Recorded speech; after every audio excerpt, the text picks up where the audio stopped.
Donald Trump taking Hillary Clinton to task over her email scandal, attacking her honesty and her character in last night's debate. Now here to react, Fox News contributor Pete Hegseth. Pete, you think that moment could be a game changer? I think it could be. I mean, didn't all of us kind of look at the camera and say, did he just say put her in jail? Right. But you know, this guy's been traveling across the country, and what are the crowds at Trump campaigns chanting all the time?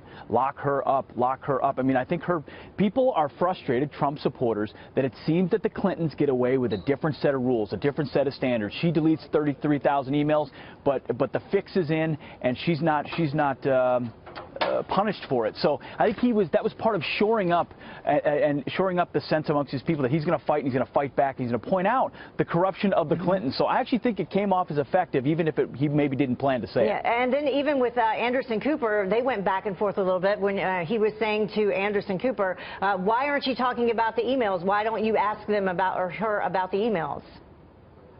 Yeah, I thought the back and forth, even with the moderators, was helpful in setting this perception that, hey, even Hillary Clinton even gets help from these two moderators, just like she did from the FBI with her emails. I'm dealing with a rigged system even here. So I think he litigated that well throughout and pointed it out each and every time. Remember, of course, the death of Army Captain Khan came up during the DNC. The DNC, of course, they came up on stage, and then the week afterwards, Donald Trump was vilified for going after the family and talking about them. And then last night during the debate, he said, look, Captain Khan would be alive if I were president then. I wouldn't have voted for the war you did. A foreign policy spokesman for Hillary Clinton's campaign then went on Twitter basically and said, go F yourself during the debate. Here it is. Jesse Larick says, hey, at Real Donald Trump, regarding your claim that Captain Khan would be alive if you were president, there you say. Go F yourself. Yeah. Not fringe yourself. Yeah. What do you think of that last night? Yeah.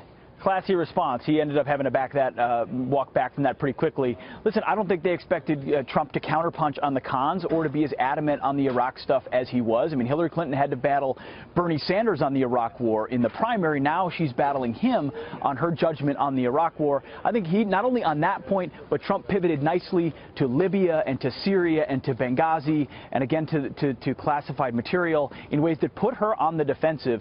So, yeah, hypotheticals about would you have died or not, I mean, are touchy, and I think all of us kind of step back from it and go, ooh, I don't really know. But he was trying to make the point that policies have consequences, and if you do invade or don't invade, different things are going to happen. It's interesting because we've been talking to a couple other people about how he handled the foreign policy issues, and you think on that point, at least a couple topics, he handled well?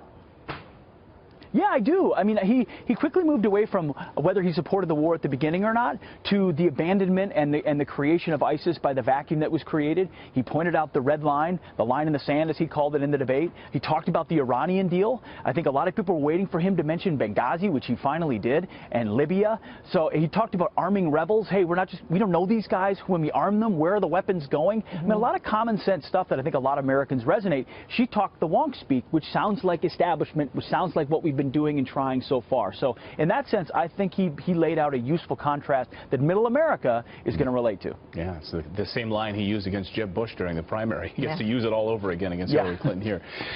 Pete, great to see you this morning. Thanks so much. Thanks, Pete. Thank you both.